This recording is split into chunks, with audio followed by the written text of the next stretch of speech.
ఎవడైతే ఆ దైవజనుడు ఒంటి మీద చెయ్యేశాడో వాడి రక్తము కుక్కలు నాకుతాయి. అది నిజముగా మర్డర్ అయితే వాడి రక్తము కుక్కలు నాకుతాయి. మీకు అర్థమవుతుంది? దేవుడితో పెట్టుకోవద్దు, దేవుడితో పెట్టుకోవద్దు. దేవుడు సర్వశక్తి గల దేవుడు. నేను నిజంగా అంటాను, ఆయన రక్తం చిందించిన ఈ రాష్ట్రంలో లక్షల మంది సేవకులు పుడతారు,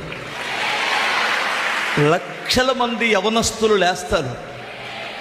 నిజమండి, లక్షల మంది యవనస్తులు లేస్తారు. అంత గొప్ప కార్యం జరిగిద్ది.